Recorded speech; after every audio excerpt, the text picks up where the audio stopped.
वाराणसीं पुरपतिं भज वीर विश्वनाथम् आपदामपहर्तारं दातारं सर्वसम्पदां लोकाभिरामं श्रीरामं भूयो भूयो नमाम्यहम्। कृष्णाय वासुदेवाय हरये परमात्मने प्रणतक्लेशनाशाय गोविन्दाय नमो नमः। यं प्रव्रजन्तमनुपेतमपेत्यकृत्यं द्वैपायनो विरहकातराजुहाव पुत्रेति तन्मयतया तर्वोऽभिनेदु तं सर्वभूतहृदयं मुनिमानतोऽस्मि। नमोऽस्तु ते व्यासविशालबुद्धे पुल्लारविन्दायतपत्रनेत्रं तेन त्वया भारततैलपूर्ण प्रज्वालितो ज्ञानमयप्रदीपः। नमो भगवते तस्मै वासुदेवाय वेधसे वपुर्ज्ञानमयं सौम्यायन मुखाम्बुरुभाषम्। मूकं करोति वाचालं पङ्गुं लङ्घयते गिरिं यत्कृपातमहं वन्दे परमानन्दमाधवम्। कार्पण्यदोषोपहत स्वभावः पृच्छामि त्वां धर्मसम्मूढचेताः। यश्रेयशानिश्चितं ब्रूहि तन्मे शिष्यस्तेऽहं शाधिमां त्वां प्रपन्नम्। जय जय श्रीराधारमण जय जय नवल किशोर जय गोपी चित्तचोर प्रभु जय जय माखन चोर। श्री वृंदावन बिहारी लाल की जय। श्री भागवत भगवान की जय। श्री सद्गुरुदेव भगवान की जय। श्री हनुमान जी महाराज की जय। जय जय श्री राधे श्याम। परम मंगलमय परम कारुणिक परम दया निधान दीन बंधु दीनानाथ भक्तवत्सल करुणा निधान परात्पर अखिलेश्वर अकारण करुणा वरुणालय भक्तवांछा कल्पतरु तड़िद्युत विनिंदक पीतांबरधारी भगवान बालकृष्ण लाल की वांगमयी प्रतिमूर्ति श्रीमद्भागवत महापुराण। मंचासीन बाल मुकुंद भगवान मंदिर प्रांगण में विराजमान देव समाज विप्र समाज माँ बागेश्वरी पुत्र संगीतकार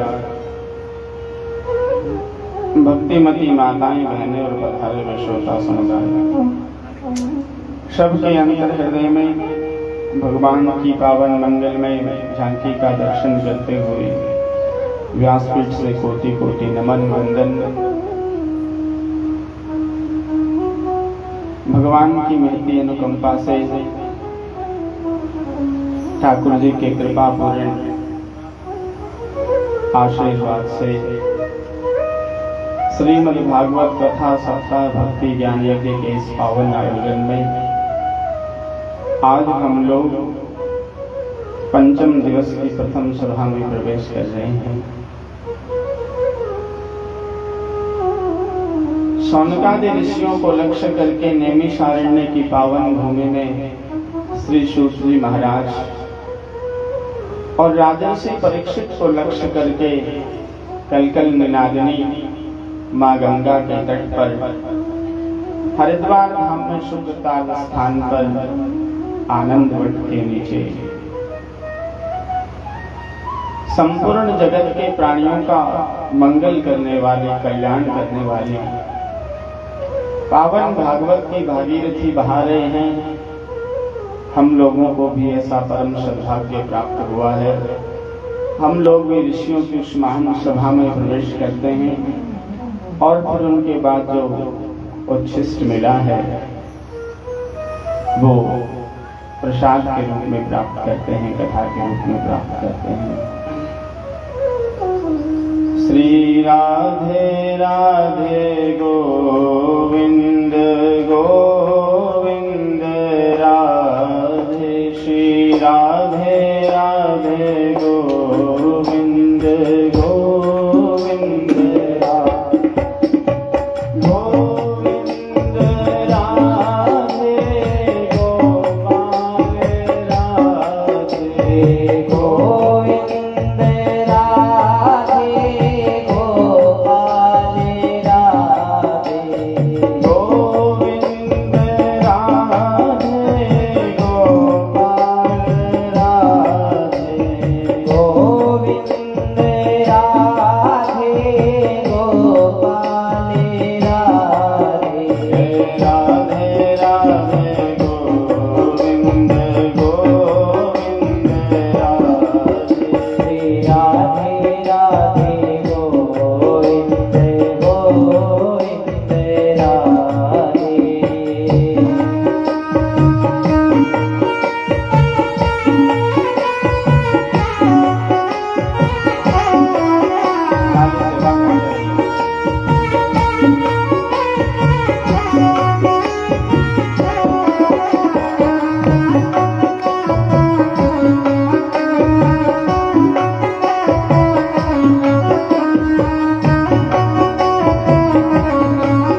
राधे गोविंद राधे गोविंद राधे गोविंद राधे गोपाल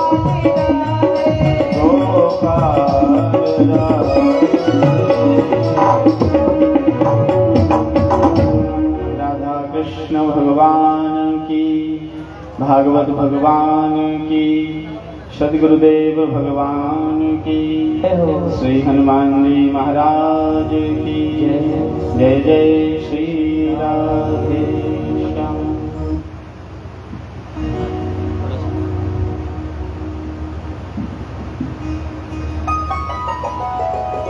कल सायंकालीन कथा प्रसंग सत्र में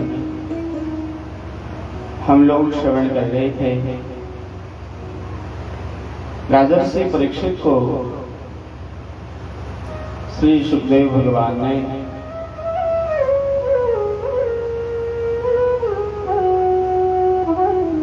कथा व्याख्यान में सुना रहे थे। सूर्य वंश और चंद्र वंश की कथा।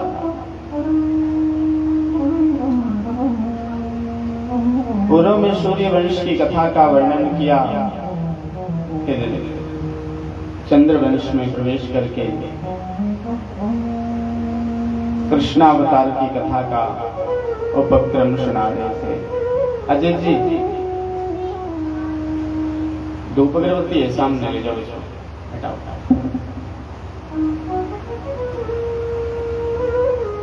तो ले जाओ, अंदर ले जाओ,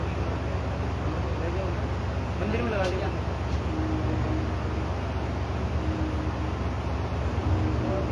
कंस के अत्याचारों से पीड़ित होकर के मां वसुंधरा गाय का रूप धारण करके भगवान के पास क्षीर सागर के तट पर गई। भगवान ने कृष्णावतार में आने का आश्वासन दिया और कहते हैं भाद्रपद मास की कृष्ण पक्ष की जन्माष्टमी तिथि के दिन रात के ठीक 12 बजे अर्धरात्रि में कंस के कारागृह में भगवान का प्राकट्य हुआ।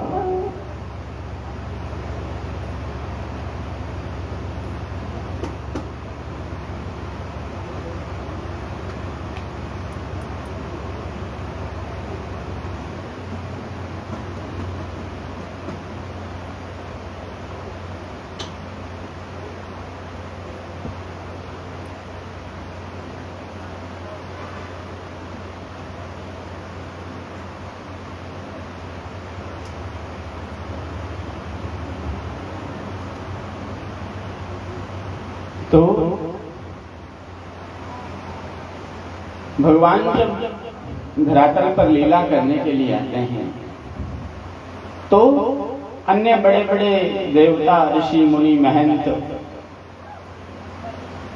वेद की ऋचाएं भगवान की लीला में सहयोगी बनकर के भगवान को साथ धरातल पर आते हैं।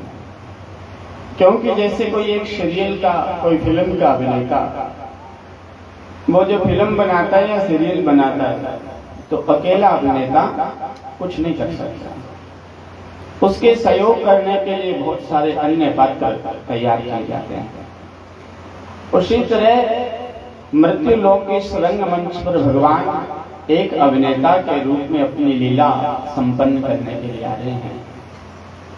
और यहाँ बड़े बड़े देवता, ऋषि, मुनि, महंत, महात्मा, बड़े मुनिंद्र, ज्ञानी, अमलात्मा, बड़े बुद्ध पुरुष, महापुरुष भगवान की लीला में सहयोगी बनकर के साथ आ रहे हैं।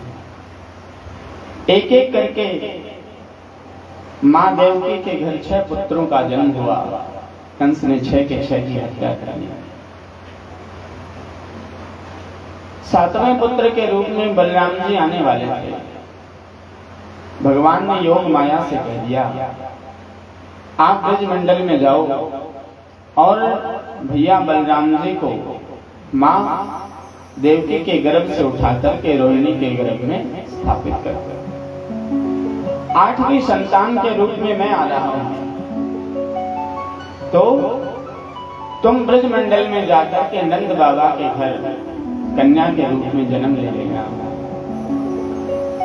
और पिताश्री कल की कथा में हमने सुना था कि मथुरा के कारागृह से नंद बाबा के नंद भवन में लाकर के मुझे छोड़ देंगे और तुझे लेकर वापस मथुरा चले जाएंगे।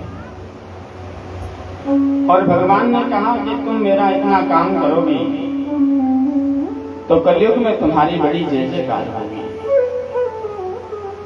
महाराज भगवान ने योग माया से कहा, नाम ध्येयानि कुर्वन्ति स्थानानि च नरा भुवि दुर्गेति भद्रकालेति विजया वैष्णवी च।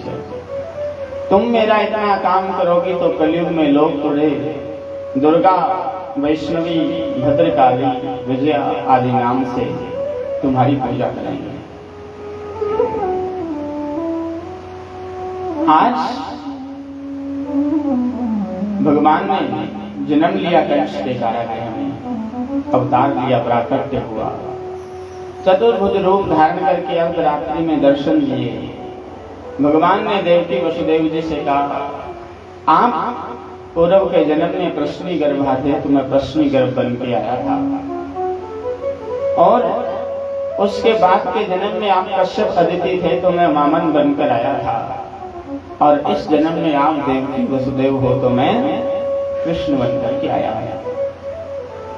मां ने वात्सल्य सुख लेने के लिए भगवान से प्रार्थना करी, तो ठाकुर जी ने शिशु का रूप बनाया।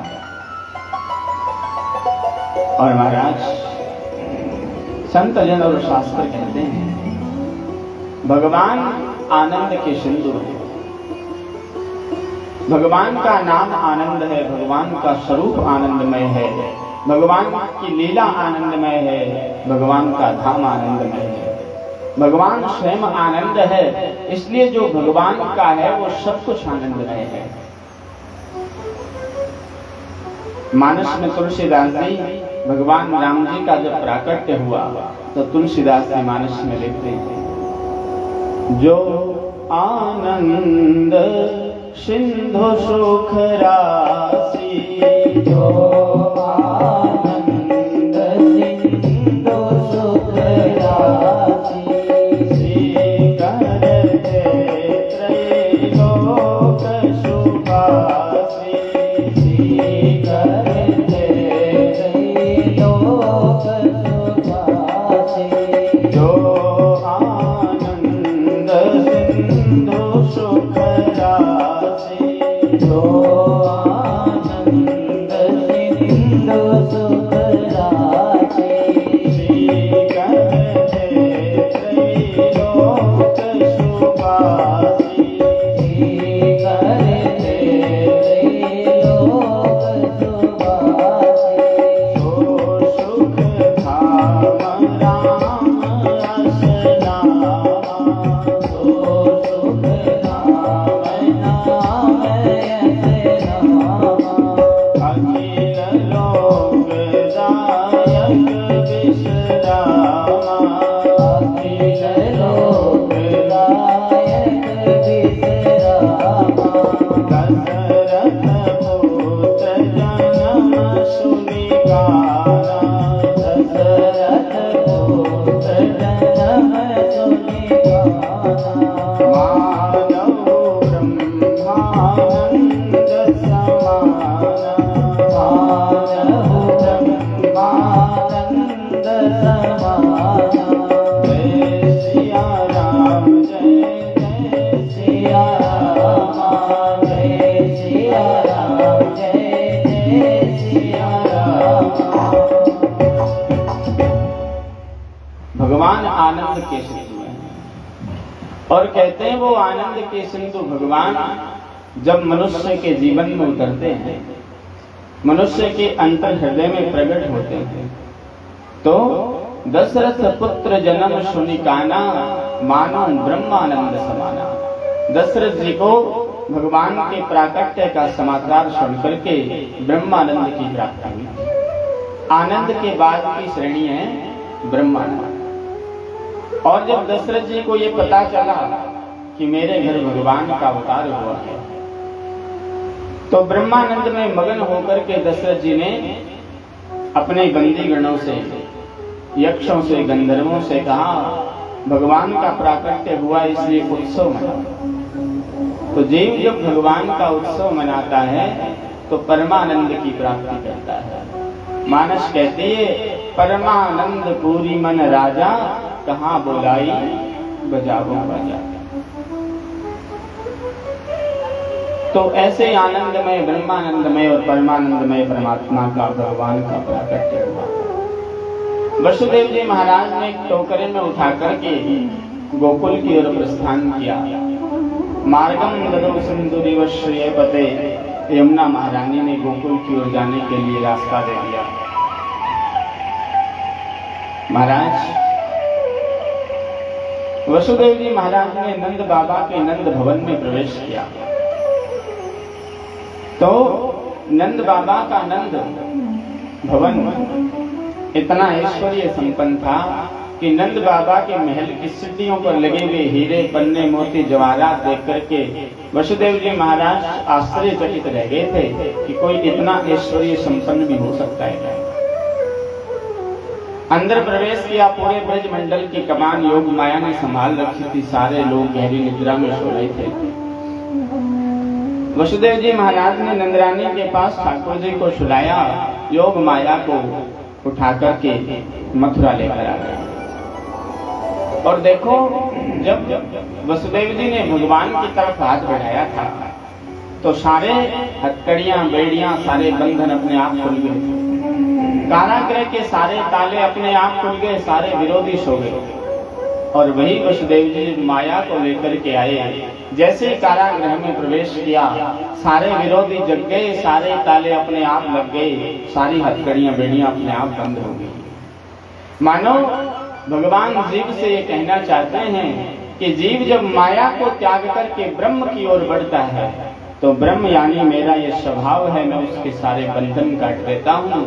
और जीव जब ब्रह्म को यानी मुझे, भगवान को त्याग कर जब माया की ओर बढ़ता है तो माया उसे अपने बंधनों में फिर जकड़ लेती है, जीव बंद हो जाता है। महाराज सुबह के 4 बजे ब्रह्म मुहूर्त में नंद बाबा की बहन थी जिसका नाम था सुनंदा। उसने एक बच्चे की रोने की आवाज सुनी। सुने शिशु रुदन परम प्रिय बानी। तो उसने जाकर के देखा कि नंद बाबा के घर में लाला हुआ था। तो नंद बाबा तो सुबह 3 बजे उठ जाते थे। 3 बजे उठ करके यमुना स्नान करके गौशाला में जाकर के गायों की सेवा करते और वहीं गौशाला में बैठ करके भजन करते थे। तो महाराज नंद बाबा वहां गौशाला में बैठकर जप कर रहे थे। माला में लगातार जप चल रहा था। ज्योतिषियों ने कह दिया था आपके घर भी बेटा होगा। अब नंद बाबा तीसरी अवस्था को प्राप्त हो रहे थे, वृद्धावस्था आ रही थी। नंद बाबा के मन में ये विचार चल रहा था, ये चिंतन चल रहा था। लोग कह रहे हैं आपके घर भगवान जैसा बेटा होगा, मैं तो वृद्ध हो गए हूं, पता नहीं कब होगा। और महाराज माला पर जब चल रहा था, अभी तो भयो ना आगे को पतो ना, अभी तो भयो ना आगे को पतो ना। तो उसी समय ठीक सुबह 4 बजे सुनंदा ने जाकर नंद बाबा को सूचना दी, बाबा आपने जो इतने दान पुण्य के कार्य किए हैं, इतने कुएं, बावड़ी, सरोवरों का निर्माण कराया है, इतना भंडारा किया है, दीन दुखियों की सहायता करी है, राष्ट्र के संवर्धन में जो आपने योगदान दिया है, उसका परिणाम ये हुआ कि आपके घर में नीलमणि जैसे लाला का जन्म हुआ है।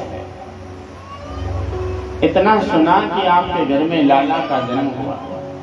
महाराज 80 वर्ष के नंद बाबा में 16 वर्ष के बच्चे जैसी स्फूर्ति आई। उछल पड़े बाबा, तुरंत यमुना में स्नान किया, पीली बगलबंदी, पीला दुपट्टा, पीली गले में माला डाल करके ठांटी पक के ब्रजवासी बन करके नंद भवन में पधारे और आकर के अपने लाला के दर्शन किए। महाराज जैसे ही कन्हैया का चेहरा देखा आनंद बाबा ने, आनंद का पारावार नहीं रहा, ठिकाना नहीं रहा। नंद बाबा ने सारे ब्रजवासियों से कह दिया, ब्रजवासियों सब मिलकर के उत्सव मनाओ। और महाराज सारे ब्रजवासी उत्सव मना रहे हैं। नंद बाबा ने कन्हैया के जन्म की खुशी में बहुत कुछ दान दिया। कहते हैं जब बच्चे का जन्म हो तो माता पिता को ज्यादा से ज्यादा बच्चे का अनिष्ट निवारण करने के लिए दान करना चाहिए। बच्चे का जब जन्म हो तो दीन दुखियों को दान देना चाहिए, क्योंकि बच्चे की जब कुंडली बनाई जाती है तो उसके अंदर सबसे नीचे लिखा जाता है धर्मेण हन्यते व्याधि धर्मेण हन्यते ग्रह। धर्म से व्याधियों का शमन होता है, धर्म से ग्रह योग शुद्ध होते हैं। इसलिए जब घर में बच्चे का जन्म हो तो उस बच्चे के जीवन में कोई संकट ना आए, इसलिए ज्यादा से ज्यादा बच्चे के नाम से दान करना चाहिए। गौशाला में संतों के निमित्त, ब्राह्मणों के निमित्त, किसी दीनहीन दुखियों की सहायता करें। और नंद बाबा ने तो आज इतना कुछ दान किया भगवान के जन्म की खुशी में कि महाराज सारे ब्रजवासी मिलकर के नंद बाबा के नंद भवन में पधारे। और ब्रज के संत कहते हैं भगवान का जन्म सुनकर के पूत सपूत जनो यशोधा, इतनी सुन के वसुधा सब दोरी।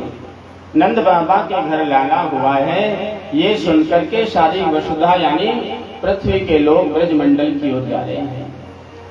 सारे के सारे सिद्ध मुनि महंत महात्मा ग्वाल ग्वाल गोपी बनकर के ब्रजमंडल की ओर आ रहे हैं। सैकड़ों हजारों वर्ष से गुफाओं में बैठे बड़े बड़े योगी भी हिमालय की कंदराओं से गुफाओं से निकल कर के नंद बाबा के महल की ओर आ रहे हैं। और महाराज देवन के आनंद भयो उन्हें ध्यावत गावत मंगल गौरी। देवताओं के बड़े आनंद की प्राप्ति है। सब लोग मिलकर के मंगल गीत गा रहे हैं और कह रहे हैं नंद कछु इतनो जो दियो घनश्याम कुबेरों की मति हो। नंद बाबा ने भगवान के जन्म की खुशी में इतना दान किया कि कुबेर जी भी देखते रह गए कि इतना धन आ कहां से रहे। देखत ब्रज ही लुटाए दियो बची बचिया सचिया न कुछ। छाछ तक नहीं बची घर में, एक बचिया नहीं बची घर में, इतना कुछ दान किया। और भगवान के जन्म की खुशी में आज बर्फी सी ब्रजनारी बनी और गुंजिया से गीत और गुंजा से ग्वाला, पेड़ा से प्यारे बने बलदेव जी, रसखीर सी रोहिणी रूप रसाला। पूरा ब्रजमंडल मिठाई में बदल गया। और नंद महीप बने नमकीन, गोप गोपी सब गरम मसाला, जायो यशोदा जलेबी सी रानी ने, रबड़ी सी रात में लड्डुआ सोड़ा। ऐसे भगवान का जन्म हुआ वृंदावन। महाराज सब ब्रजवासी मिलकर के आ गए और यहाँ सब ब्रजवासी आनंद उत्सव मना रहे हैं।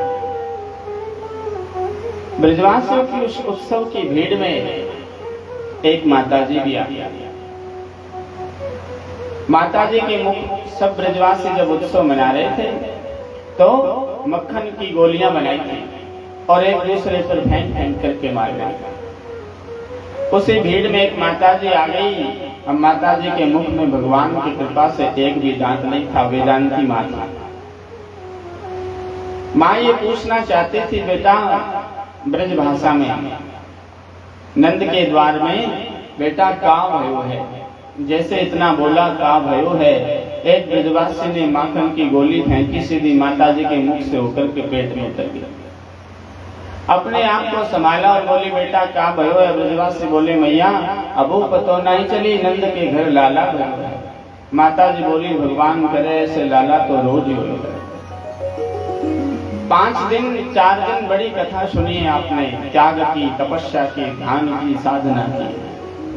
आज की कथा उन सारी तपस्या, त्याग, ध्यान, साधना, भजन, कीर्तन, मनन, भक्ति सबका सार है। आज की कथा सबका सार तो केवल भगवान ही गोविंद है। और आज गोविंद की कथा है तो भगवान की बाल लीला की कथा बड़ी महान लीला है। संत जन कहते हैं जो व्यक्ति ये चाहे कि मुझे लंबा जीवन जीना है, जल्दी मरना नहीं है, उस व्यक्ति को ज्यादा से ज्यादा भगवान की बाल लीला की कथा सुननी चाहिए। जो व्यक्ति ये चाहे कि जीवन सदा आनंद में रहे, उस व्यक्ति को भगवान की बाल लीला श्रवण करनी चाहिए। ये चाहे कि घर में सब लोग सुख पूर्वक रहें, तो घर में ज्यादा से ज्यादा भगवान की बाल लीलाओं का गायन होना चाहिए। जो व्यक्ति अपने जीवन में शांति चाहे, लंबा जीना चाहे, उस व्यक्ति को ज्यादा से ज्यादा छोटे बच्चों के साथ समय बिताना चाहिए। जीवन में ज्यादा नहीं तो दिन में घंटे 2 घंटे तो छोटे बच्चों के साथ आदमी को रहना ही चाहिए। बच्चे बाल रूप भगवान के स्वरूप होते हैं। महाराज नंदस्तु आत्मज उत्पन्ने ज्यादा हलादो महामना। भगवान के जन्म की खुशी में आज नंद बाबा महान मन वाले हुए। आहुय विप्रान वेदज्ञान स्नाता सुचिर अलंकृत। बड़े बड़े विद्वान ब्राह्मणों को बुला करके नंद बाबा ने धेनु नाम युते प्रादात विप्रेभ्यो समलम रहते 2 लाख गायों का दान किया।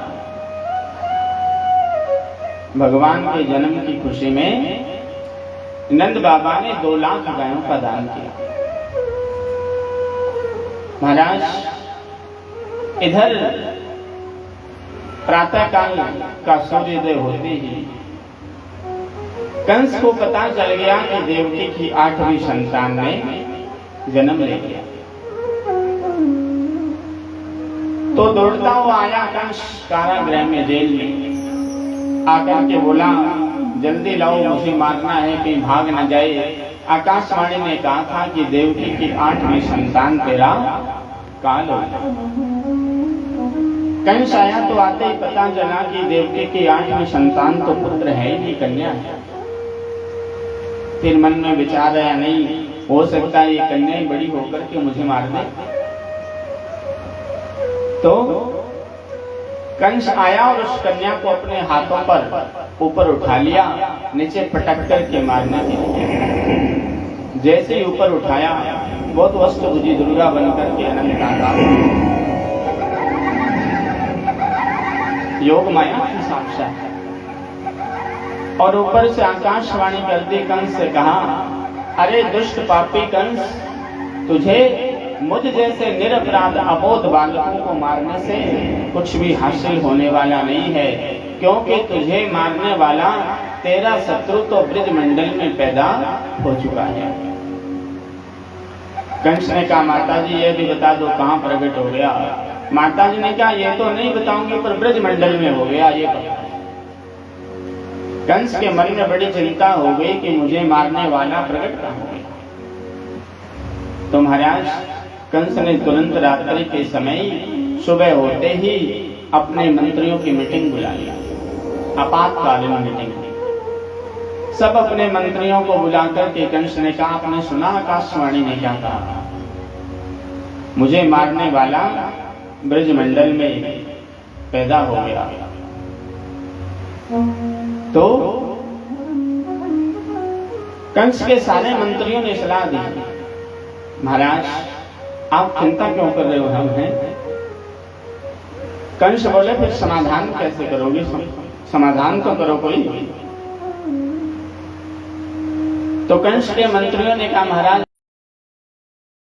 बच्चों ने जन्म लिया है, उन सब बच्चों की हत्या कर देंगे, उसके अंदर आपका शत्रु कृष्ण भी मर जाएगा। कंस ने कहा, नहीं ऐसा करोगे तो सारा ब्रज का जनमानस मेरे विरोध में खड़ा हो जाएगा, ऐसा नहीं करना, क्रांति आ जाएगी पूरे ब्रजमंडल में। तो महाराज कंस की एक बहन है जिसका नाम है पूतना, महिला मंत्री और थोड़ी बुद्धिमान ज्यादा है। पूतना ने कंस से कहा, भैया चिंता क्यों करते हो, मैं हूं ना, आप ये कार्यभार मुझे सौंप दीजिए। कंस ने कहा, हाँ आपके पास कोई समाधान है तो बताओ। पूतना ने कहा, महाराज मैं जाऊंगी, अपने स्तन पर जहर लगा करके और पूरे ब्रज मंडल में 1 महीने में जितने बच्चों ने जन्म लिया है सबको मार दूंगी। कंस ने कहा, लेकिन बहन जी ये इतना लंबा चौड़ा राक्षसी का शरीर है, तुम्हें अपने घर में प्रवेश ही कौन करने देगा। पूतना बोली, आप चिंता मत करो, मैं सज धज करके सारे श्रृंगार करके वो डेंटिंग पेंटिंग लिपा पोती करके आजकल की भाषा में कहे तो ब्यूटी पार्लर जाके फिर जाऊंगा। हाँ तो पता नहीं चलेगा कौन है और हकीकत में नहीं चलता। ये ब्यूटी पार्लर नाम की ऐसी गंदगी आई है समाज में, हमारा धन और हमारा पैसा बर्बादी के लिए थोड़ी है। महाराज अच्छी सूरत को संवरने की जरूरत ही क्या है, सादगी भी कयामत की अदा होती है। इतना पैसा इस बर्बादी में जाता है कि पूछो मत, और फिर ऊपर से आदमी की शक्ल रहती नहीं, व्यक्ति की जो खुद है वो एकदम चेंज हो जाता है। और इस बॉलीवुड के भांडों ने जो इस देश का सत्यानाश किया है, बॉलीवुड ने, इन फिल्म वालों ने, उतना तो शायद किसी ने नहीं किया। समाज के अंदर सारी भद्दी गंदी चीजें यही लेकर के मर तो रहे हैं साले सबको। ये जो कर रहे हैं ना, ज्यादा ब्यूटी पार्लर रोज जा रहे हैं, उनको चमड़ी का कैंसर हो रहा है, धीरे धीरे कैंसर हो करके मर रहे हैं। पर उन लोगों ने ये रोग सारे समाज को बांट दिया। आज की दुनिया में युवा अवस्था में लड़कियों के लिए सबसे गंदी बीमारी कोई है तो वो ब्यूटी पार्लर है, और युवाओं के लिए शराब और चिट्टा नशा है। इससे खतरनाक कुछ भी नहीं है दुनिया में। मनोवैज्ञानिक रूप से बच्चों का बड़ा हरासमेंट हो रहा है, धीरे धीरे बच्चे अपने दिमाग से नीचे गिरते जा रहे हैं।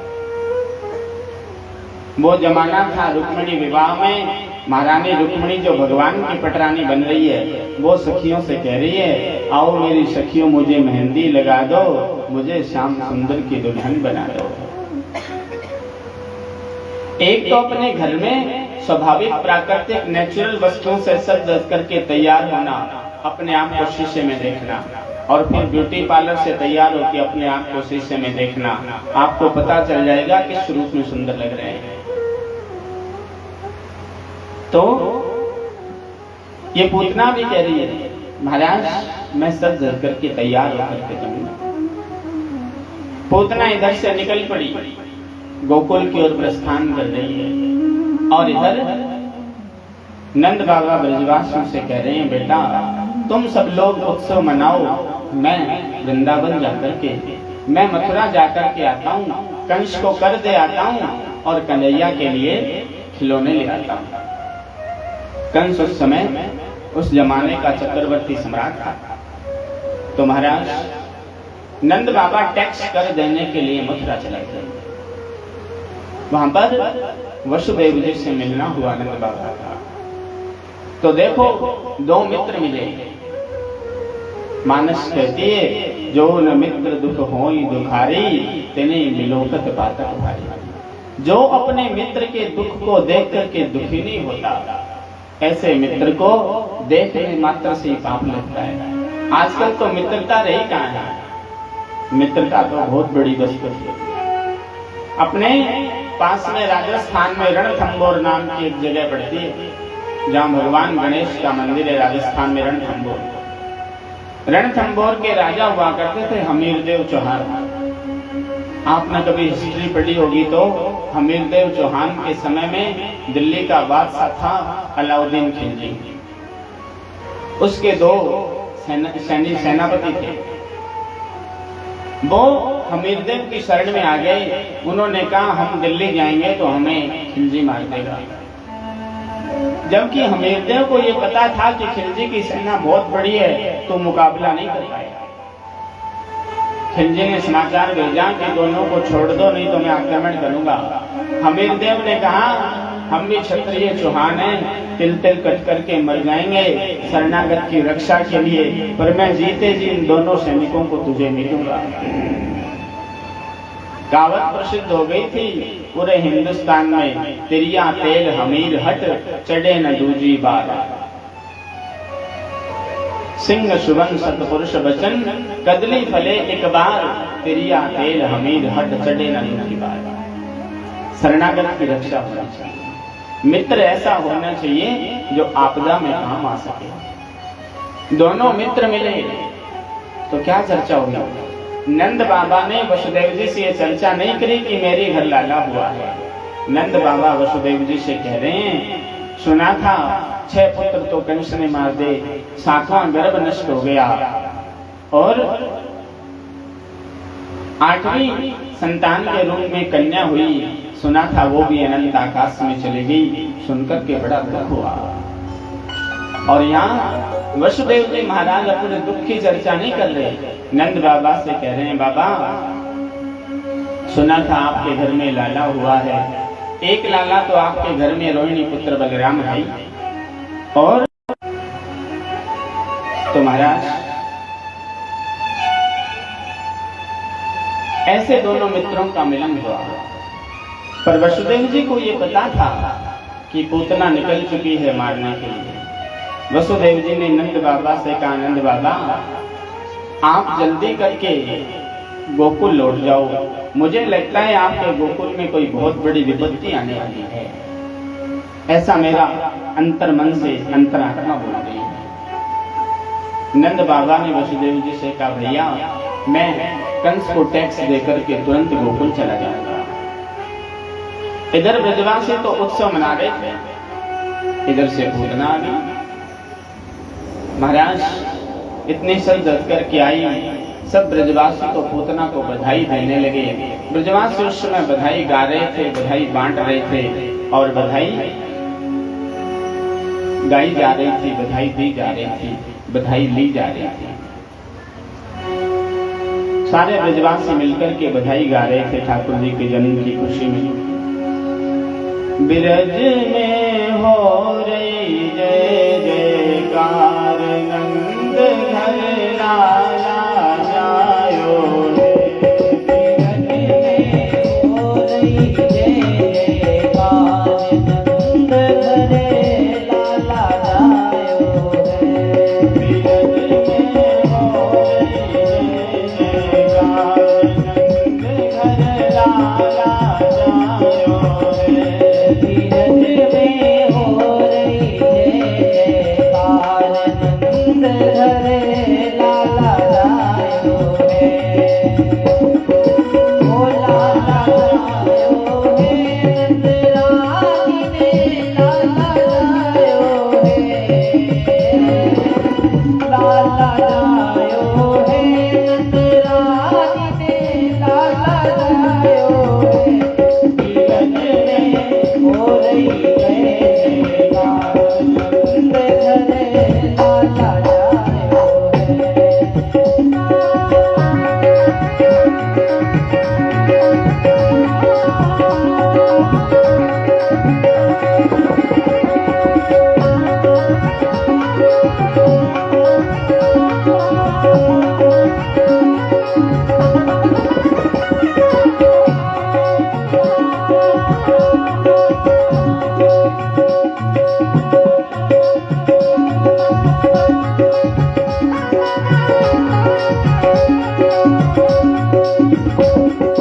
यूथ के यूथ नंद घर आवे, ग्वाल बाल सब हिल मिल गावे।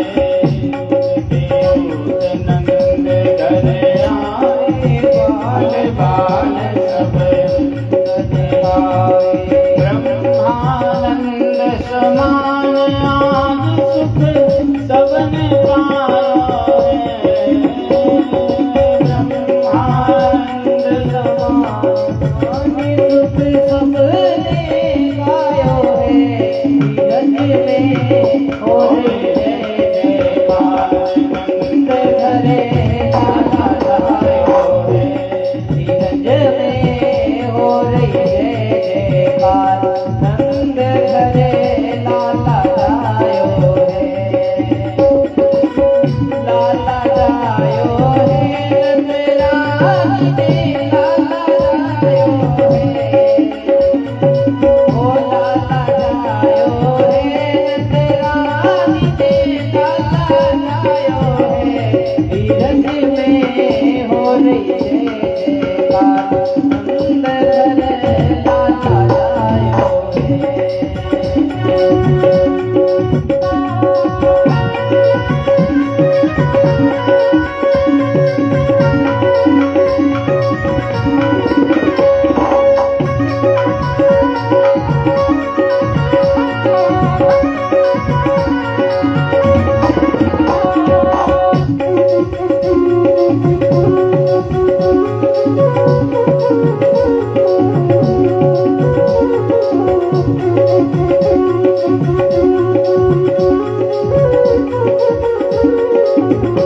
सारे ब्रजवासी बधाई गा रहे थे।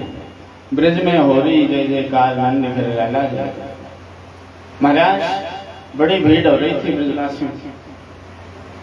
उसी भीड़ में पूतना भी आ गया और सब ब्रजवासियों से बधाई लेकर के अंदर नंद भवन में प्रवेश कर गया।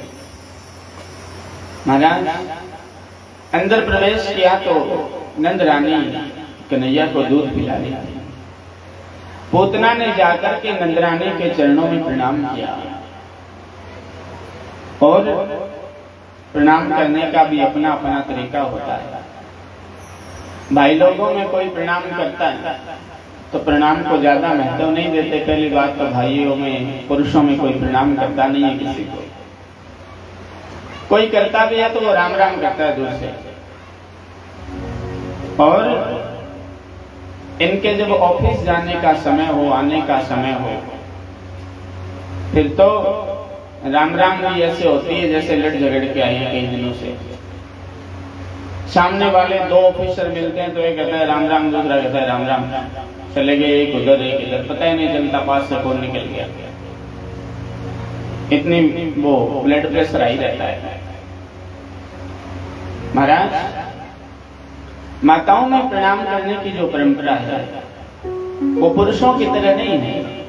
ये जब प्रणाम करती है तो जो अपने से बड़ी होती है वो उसके पैर 2-4 बार दबाती है। फिर जो बड़ी होती है दादी सासू या सासू, वो आशीर्वाद देती है, दूधो नहाओ पूतो फड़ो भगवान घना घना दूध बाजरी से। आशीर्वाद की लंबी सी लिस्ट हो और करना चाहिए। हर गांव में करे कि कोई प्रणाम भगवान पगवा के दाबे आगे बोल लिया कम ही दाबे वाला। मैंने आज कहीं बताया हो केसर वाला गांव की हालत ऐसी है, घर में 2 कूट है तो बहू लिंग ऐसा सुबिने रहे। 2 बहू आपस में मिले यदि यहाँ बात करे कि मैं तो मारला ढंग कर दिया तय कर दिया कि बाकी रह गए, होगा नहीं बात। फिर बात है मारला तो बनाई सके जब के यहाँ को नहीं कीन की कंडो यही ना को लाल सी टेढ़ी आंगलियों की निकले। तो सास ससुर होते हैं ना, सास ससुर वो धर्म के माता पिता होते हैं। जिन्होंने जन्म दिया वो तो पाप के माता पिता हैं, लेकिन जिस सास ससुर के घर आप बहू बन के आई हो वो धर्म के माता पिता होते हैं। जीवन में हो सकता है जन्म देने वाले माता पिता की कभी अवहेलना हो गई हो, लेकिन जीवन में प्रयास नहीं करना चाहिए, कभी सास ससुर की अवहेलना नहीं करनी चाहिए। महाराज और सास को भी घर में कटे भगवान सोचे मानी माने के आंगुलियां थे कि कोई सास को भी घर में सास बन के कम रहना चाहिए, माँ बन के ज्यादा रहना चाहिए।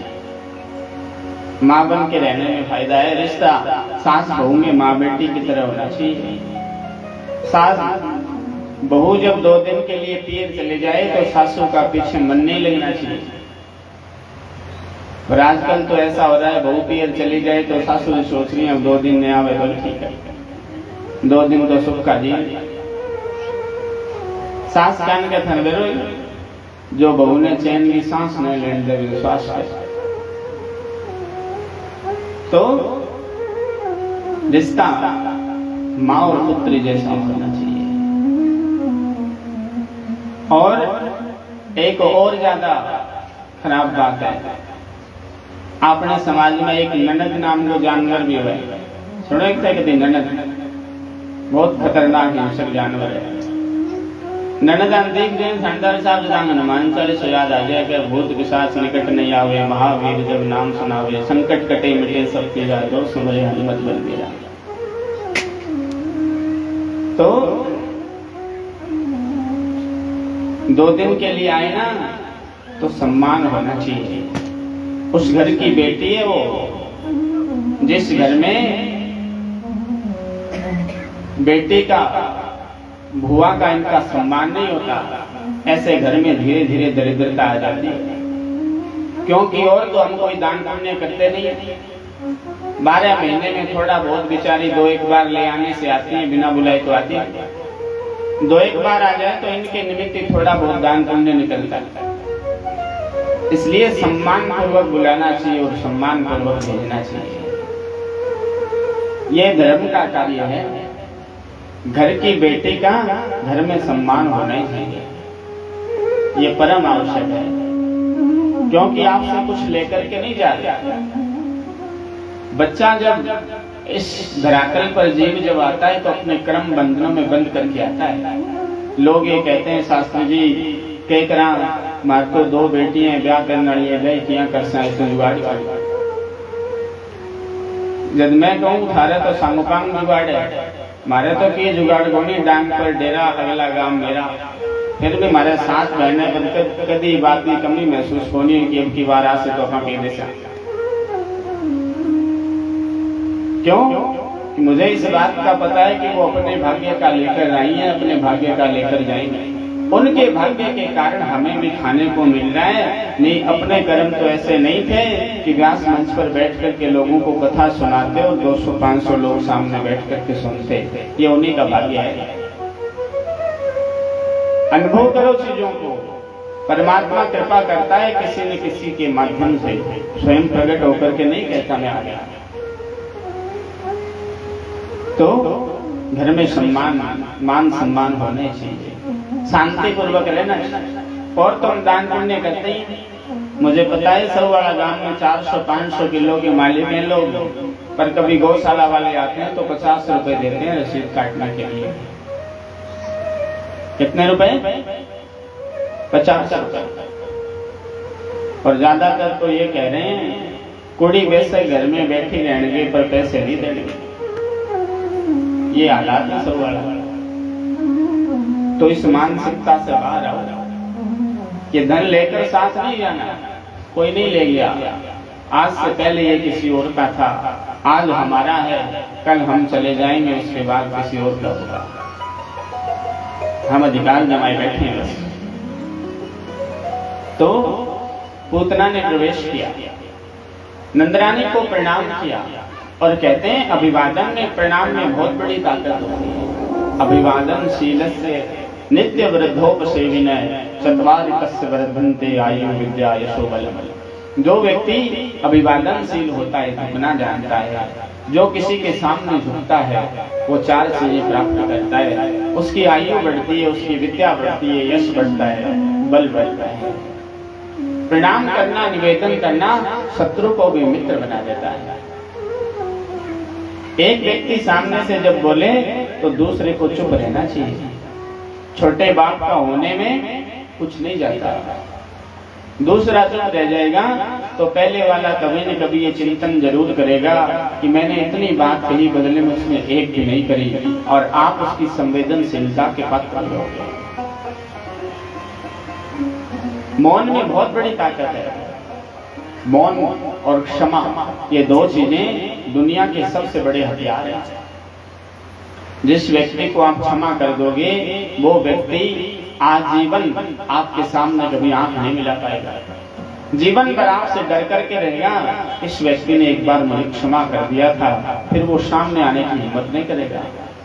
क्षमा में बहुत बड़ी ताकत है, मौन में बहुत बड़ी ताकत है। जीवन में कर सको तो सत्य व्रत करो, जितना बोलो सत्य बोलो। और सत्य व्रत नहीं कर सको, बोलोगे तो झूठ ही बोलना है, इससे अच्छा है मौन व्रत करो, मौन रहो। ज्यादा मत बोलो, जितनी आवश्यकता है उतनी ही बोलो। क्योंकि ये 2 अंगुल की जीव है ना, दुनिया में सारे कर्म इसी के हैं। यही पुजवाती है आदमी को, और ये भरे बाजार में पिटवाती है आदमी को। सारे इसी के किए हुए कर्म हैं। पूतना ने जाकर के प्रणाम किया, नंदरानी ने लंबे लंबे आशीर्वाद दे दिया। महाराज, नंदरानी ने कहा लगता है कोई नई गोप के घर की नई वधू आई है, पहली बार आसक देखा नहीं कभी ब्रजमंडल में। पूतना ने कहा मैंने सोचा पतिदेव तो आ गए थे लाला को आशीर्वाद देने, मैं क्यों पीछे रह जाऊं, मैं भी आशीर्वाद दिया तो आशीर्वाद देने। नंदरानी ने पूतना से कहा इस उम्र में कोई लाला होता है, ये तो आम लोगों का आशीर्वाद ही है। कन्हैया को पूतना की गोद में दे दिया। लो, जब तक तुम थोड़ी देर आशीर्वाद दो, मैं तब तक घर में जो मेहमान आए हैं उनकी व्यवस्था देख लेती हूँ। महाराज, जैसे ही पूतना की गोद में दिया भगवान को, कन्हैया ने तुरंत आंखें बंद कर ली। परीक्षित जी ने सुखदेव जी से कहा, महाराज क्या भगवान डर गए पूतना से? सुखदेव जी ने कहा परीक्षित जी से, राजन ये गोविंद है, ये बड़ा लीलाधर है, डरता तो ये किसी के बाप से नहीं, पूतना से कह।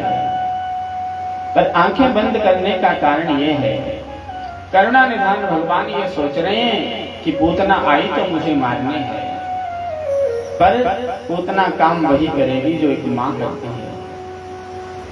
तो मैं इस पूतना को वो गति प्रदान करूंगा जो नंदरानी को बाद में मिलेगी, पूतना को पहले मिलेगी।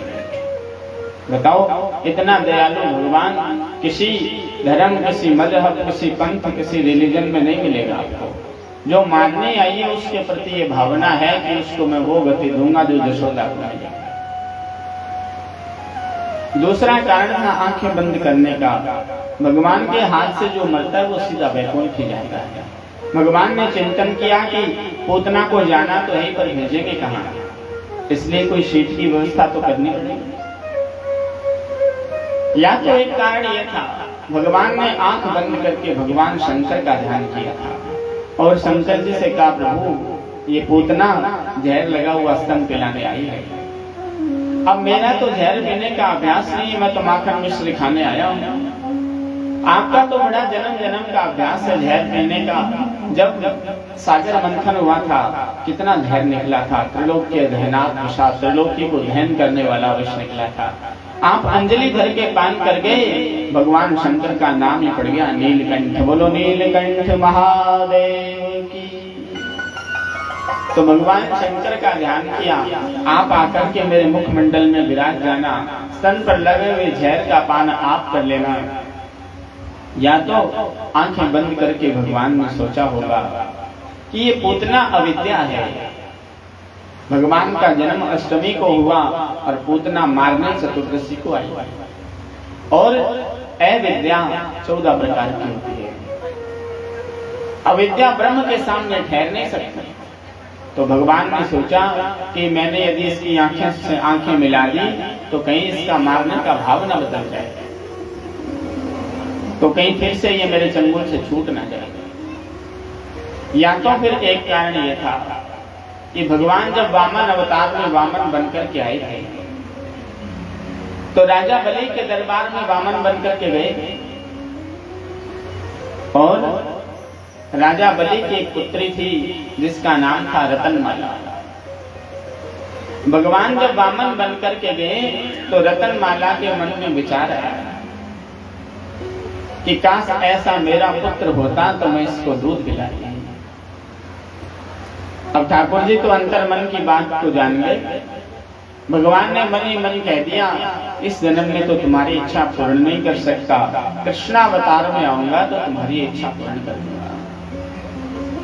फिर जब भगवान वामन से विराट हुए, 3 पैर में सब कुछ नाप लिया, तो रतनमाला के मन में विचार आया, दूध क्या पिलाए, इसको तो जहर पिला देना चाहिए। भगवान ने कहा, मैं तुम्हारी दूसरी इच्छा भी कृष्णावतार में पूर्ण कर दूंगा। वही रतनमाला पूतना बनकर के आई है। भगवान आंखें बंद करके विचार कर रहे हैं, पूतना तो इस जन्म में आई है, पूरे जन्म में तो रतनमाला थी, मैं तेरे दोनों के दोनों किए वे वादे आज पूर्ण कर रहा हूं। और पूतना ने भगवान को उठाया, कन्हैया को पीछे नंद भवन के पीछे लेकर के चली गई, पीछे वाले दरवाजे से बाहर और ले जाकर के ढेर लगा हुआ स्तन कन्हैया के मुख में दे दिया। महाराज, भगवान ने दूध का पान किया पूतना के, और धीरे धीरे पूतना के प्राणों का आकर्षण अपनी ओर किया, आकर्षण करके प्राणों को खींचा। अब प्राण जब शरीर से निकलने लगते हैं तो घबराहट बढ़ जाती है, ऑक्सीजन कम हो जाती है। पूतना को ऐसे लग रहा जैसे मुझे कुछ हो रहा है, घबराहट सी हो रही है। महाराज, भगवान ने जैसे प्राणों को खींचा, पूतना बोल गई, लाला छोड़, लाला छोड़, लाला छोड़। 6 दिन का कन्हैया पूतना की गोद में ही बोल गया, मौसी जी हम तो पकड़बो ही जाने, छोड़बो जाने नहीं, और अब तो आपको ठिकाने लगाकर ही छोड़ेंगे, ऐसे थोड़ी छोड़ देंगे। प्राणों को खींचा, मरते टाइम अपने असली स्वरूप में आई, पीछे की ओर गिर पड़ी त्रिगभ्यों की अंतर्द्रमान, जितनी दूर में गिरी सारी वनस्पति का चूर्ण करके इतना विशाल शरीर था पूतना। महाराज जोर से गिरने की आवाज आई, सब ब्रजवासी दौड़ते हुए आए, देखा छोटा सा कन्हैया इतनी विशाल राक्षसी के वक्षस्थल पर खेल रहा था। ब्रजवासियों ने नंदरानी से कहा, क्यों दे दिया राक्षसी के हाथों में? नंदरानी ने कहा, मुझे तो पता ही नहीं चला ये राक्षसी है, मैंने तो सोचा कोई बहुत बड़े घर की वधू ऐसे से दस करके आई है। तब तक नंद बाबा आ गए। सारे ब्रजवासियों ने पूतना को यमुना के किनारे ले जाकर के आग लगाई। जैसे उसका दाह संस्कार किया, महाराज पूतना के शरीर से सुगंध निकली। राजा ने कहा, महाराज ये तो दुष्टा थी, राक्षसी थी, इसका भोजन अच्छा नहीं था। कंसे न प्रहिता गोरा पूतना बाल हातन शिशुष्टकार निघ्नन्ति पुरग्राम ब्रजादिषु। महाराज ये तो छोटे बच्चों का खून पीने वाली थी। सुखदेव जी बोले, राजन साक्षात परब्रह्म परमेश्वर भगवान जिसकी गोद में खेल रहे हो वो राक्षसी कैसे हो सकती है? पूतना तो परम दिव्य होकर के भगवान के शरणागमन कर गई। ब्रजवासी लेकर के गोपियां सारी इकट्ठी होकर के भगवान को गौशाला में लेकर के आई। गाय की पूंछ से झाड़ा दे रही है और गोपियां कह रही है, गोमूत्रेण स्नापयित्वा पुनर्गोरज सार्वकम रक्षा सकृष्ट सकृता द्वादशांगेषु नाम भी। गाय की पूंछ से झाड़ा दे रही है भगवान को और कह रहे हैं, इंद्रियाणि ऋषिकेश प्राणा नारायणो वतु। लाला के इंद्रियों की रक्षा ऋषिकेश भगवान करें, प्राणों की रक्षा नारायण भगवान करें, श्वेतदीप के पति लाला के चित्त की रक्षा करें, भगवान योगेश्वर कन्हैया के मन की रक्षा करें, प्रश्नि गर्भ भगवान बुद्धि की रक्षा करें, साक्षात भगवान आत्मा की रक्षा करें, खेलते हुए कन्हैया की गोविंद भगवान रक्षा करे, सोते हुए लाला की भगवान माधव रक्षा करे, गोद में कन्हैया सोए सोए हंस रहे हैं, मेरा इनाम है, मुझे झाड़ा दे रही है। भागवत का एक एक मंत्र, एक एक श्लोक, रामचरितमानस की एक एक चौपाई बड़े कलयुग के अंदर असर कर रहे हैं। सतयुग के अंदर वेद के मंत्र बड़े काम करते थे, क्योंकि सतयुग था, पवित्रता था। आजकल वेद मंत्र कम काम क्यों कर रहे हैं? क्योंकि कलयुग के प्रभाव से अपवित्रता बहुत ज्यादा बढ़ रही है। तो वेद के अनुसार पवित्रता अब इस घोर कलयुग में संभव नहीं है। तो हमारे ऋषि मुनियों ने जो पुराण लिखे हैं, महर्षि व्यास ने जो आर्ष काव्य लिखे, जैसे महाभारत लिखी गई, रामायण लिखी गई, ये बड़े चमत्कारी मंत्र हैं। और भागवत का ये मंत्र, कृष्णाय वासुदेवाय हरे परमात्मने प्रणत क्लेश नाशाय गोविंदाय, बड़ा चमत्कारी मंत्र। साधारण सा 2 लाइन का श्लोक है, सब याद कर सकते हैं। कितनी भी बड़ी विपत्ति आ जाए जीवन में, इस मंत्र का लगातार जप करते रहो, मन ही मन में सारी विपत्तियों का समाधान होता चला जाएगा। इतना चमत्कारी मंत्र। भागवत का एक एक श्लोक, मानस की एक एक चौपाई बड़े दिव्य हैं। इस प्रकार पूतना का उद्धार हुआ। आज सकटासुर नाम का एक व्यक्ति आया। नंद रानी तो भगवान के जन्म की खुशी में इतने उत्सव मना रही है, हर रोज कोई न कोई उत्सव हो रहा है, कोई न कोई बहाना मिलना चाहिए, उत्सव शुरू हो जाता है। आज भगवान कन्हैया 6 महीने के हो गए। सोते सोते कन्हैया ने अपनी करवट बदल ली। जैसे ही करवट बदली, नंद रानी ने तो सारे ब्रजमंडल में निमंत्रण दे दिया। यमुना के किनारे आ गए सारे ब्रजवासी। महाराज 56 भोग बन रहे हैं, 36 व्यंजन बन रहे हैं, बहुत बड़ी गाड़ियां माखन के मटकियों की भरी हुई खड़ी हैं। कन्हैया को उसके नीचे एक पल्ले में सुला दिया। कंस ने वहां भी एक दैत्य भेज दिया जिसका नाम था सकटासुर, मारने के लिए आ गया। सारे ब्रजवासी तो उधर उत्सव मनाने में व्यस्त थे। इधर ठाकुर जी ने मन में विचार किया, मैं साक्षात ब्रह्म हूं और मेरा अवतार इसलिए हुआ है कि लोग मेरा दर्शन करें। ब्रजवासी तो अपने काम में व्यस्त है, मेरी और उनका ध्यान ही नहीं है, मुझे भूल ही गए। और जीव की ये सबसे बड़ी गलती है कि वो थोड़े से माया के प्रपंच में पड़ करके भगवान को भूल ही जाता है। ठाकुर जी ने मन में विचार किया, मामा जी भी आ गए, इनका भी उद्धार करना है, ब्रजवासियों का ध्यान भी मेरी ओर खींचना है। सक्तासुर नाम का दैत्य जिस गाड़ी के नीचे भगवान शयन कर रहे थे, उसी गाड़ी में मटकियों के बीच में आकर के बैठ गया। ब्रजवासियों का ध्यान इधर उधर होगा, यही कंस महाराज का शत्रु है, मैं इसे मारूंगा। सोए सोए कन्हैया ने अपने शरीर श्री विग्रह को बड़ा किया, पैर थोड़ा लंबा करके गाड़ी में ऐसा मारा, मटकियों सही थी गाड़ी अनंत आकाश में। ब्रजवासियों ने मन में विचार किया, कोई आंधी तूफान आया नहीं, गाड़ी इतनी दूर कैसे आ गया।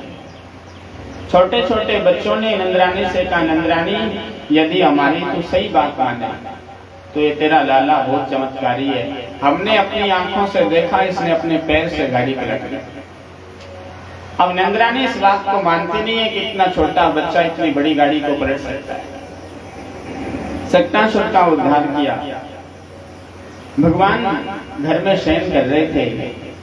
एक दिन मन में विचार किया, ब्रजमंडल में मेरा अवतार तो हो गया, पर अभी मैं छोटा बच्चा हूं, चल करके बाहर जा नहीं सकता, ब्रजमंडल के दर्शन कैसे करूंगा? क्योंकि वृंदावन की भूमि भगवान का घर है। वृंदावन कोई तीर्थ नहीं है, कोई धाम नहीं है, वृंदावन भगवान का स्वयं का घर है। महाराज तीर्थों के राजा हैं तीर्थराज प्रयागराज, और तीर्थों के गुरु हैं पुष्कर जी। तो तीर्थों के जो राजा हैं प्रयागराज, उनके पास भारत के सारे तीर्थ टैक्स कर देने के लिए जाते थे। 60 करोड़ तीर्थों का वर्णन है पुराणों में, शास्त्रों में, 60 कोटि तीर्थानि, यानी भारत की भूमि का प्रत्येक बहने वाला नाला यहाँ का तीर्थ है, प्रत्येक खड़ा हुआ पत्थर देवता है। ये उदारता केवल सनातन संस्कृति में ही संभव है। महाराज प्रयागराज में एक दिन विधाता ब्रह्मा जी से शिकायत करी, महाराज सारे के सारे तीर्थ टैक्स कर देने के लिए आते हैं, ये छोटा सा वृंदावन कभी नहीं आता, ब्रजमंडल कभी नहीं आता। ब्रह्मा जी ने कहा, इसका समाधान मेरे पास नहीं है, भगवान से पूछो।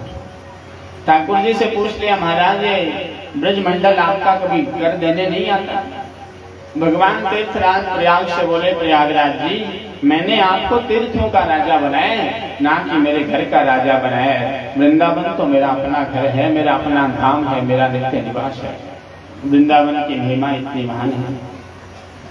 ठाकुर जी ने सोचा, मैं वृंदावन के दर्शन कैसे करूं? तृणावर्त के रूप में एक और राक्षस भेज दिया कंस ने। तृण कहते हैं छोटे छोटे तिनकों को, और आवर्त कहते हैं घेरे को, समूह को। जून जुलाई के महीने में जो गोल गोल आंधी चलती है उसको राजस्थान में भूलिया कहते हैं, आपके यहाँ क्या कहते हैं पता नहीं। वही बन करके आ गया तृणावर्त। भगवान खेल रहे थे, वहीं से उठा करके ऊपर ले गया। ठाकुर जी ने मन में विचार किया, बड़ी इच्छा थी ब्रजमंडल घूमने की, मामा जी की जय हो, उड़न खटोला भेज दिया घूमने के लिए। सारे